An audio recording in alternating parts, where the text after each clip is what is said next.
നമ്മൾ മറ്റേ ചില ഫിലിംസിലൊക്കെ മാത്രം കാണുന്ന സംഭവങ്ങൾ നമുക്ക് ഡയറക്റ്റ് ക്ലാസ് റൂമിലോട്ട് കിട്ടാന്ന് പറയുമ്പോൾ നമ്മുടെ സ്കൂളിലെ ചേഞ്ചസ് ഒക്കെ എന്താ? മോള് വന്ന ഏത് ഇയറിലാണ് വരുന്നത്? 2015 സമയത്തൊക്കെ വരുന്നത്. അപ്പൊ അവിടെ വെച്ച് നോക്കുകയാണെങ്കിൽ ഇത്രത്തോളം വരുമ്പോൾ എത്ര ചേഞ്ചസ് മോക്ക് ഫീൽ ചെയ്യുന്നുണ്ട് ചിന്മയിൽ തന്നെ? ചേഞ്ചസ് എന്ന് പറയുമ്പോഴത്തേക്കും ഇപ്പം സ്മാർട്ട് ക്ലാസ്സും അങ്ങനത്തെ കുറേ കാര്യങ്ങളൊക്കെ വന്നിട്ടുണ്ട്. പിന്നെ ലൈബ്രറി ഇപ്പോൾ കുറച്ചുകൂടെ നല്ല ഇതാക്കിയിട്ടുണ്ട്. ലാബും കാര്യങ്ങളൊക്കെ കുറച്ചുകൂടി ഇമ്പ്രൂവ്ഡ് ആയിട്ടുണ്ട്.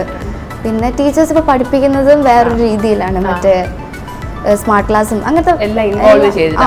ഞാനൊക്കെ പഠിക്കുന്ന സമയത്ത് എനിക്ക് തോന്നുന്നു 10th സ്റ്റാൻഡേർഡ് ഒക്കെ ആയപ്പോഴേക്കും സ്മാർട്ട് ക്ലാസ് ഒക്കെ ലോഞ്ച് ആയി. അന്ന് ചെറിയ 2-3 ക്ലാസ്സസിലൊക്കെ നമ്മുടെ മെയിൻ ബിൽഡിംഗ്, അന്ന് ഒരു ബിൽഡിംഗ് അല്ലേ ഉള്ളൂ. അപ്പോൾ ആ ബിൽഡിങ്ങിൽ ഒരു 2-3 ക്ലാസ്സസിലൊക്കെ ഇതുപോലെ സ്ക്രീൻസ് ഒക്കെ വെക്കും. പക്ഷെ അന്ന് ടീച്ചേഴ്സും അത്രയും ട്രെയിൻഡ് അല്ലല്ലോ. അപ്പോൾ നമുക്കത് ആക്സസ് ചെയ്യാനായിട്ട് കുറച്ച് ബുദ്ധിമുട്ടുണ്ടായിരുന്നു. അപ്പോൾ കുറേ കൂടി അഡ്വാൻസ്ഡ് ആയപ്പോഴേക്കും അല്ലേ നിങ്ങൾക്ക് ചിലപ്പോൾ ഞങ്ങളുടെ ഒന്നും സമയത്ത് അത്രയും ക്യൂരിയോസിറ്റി ചിലപ്പോൾ കാണത്തില്ല. കാര്യം ഇന്ന് മൊബൈൽ ഫോൺസും ലാപ്ടോപ്സും എല്ലാം നമുക്ക് ആക്സസ് ചെയ്യാൻ പറ്റുന്നതുകൊണ്ട് ഇന്ന് ചിലപ്പോൾ അത്രയും ഒരു കൗതുകം കാണത്തില്ല. കാര്യം അന്നൊക്കെ എന്ന് പറഞ്ഞാൽ ഞങ്ങൾക്ക് ഇതിനോടുള്ള ആക്സസ് തന്നെ കുറവല്ലേ.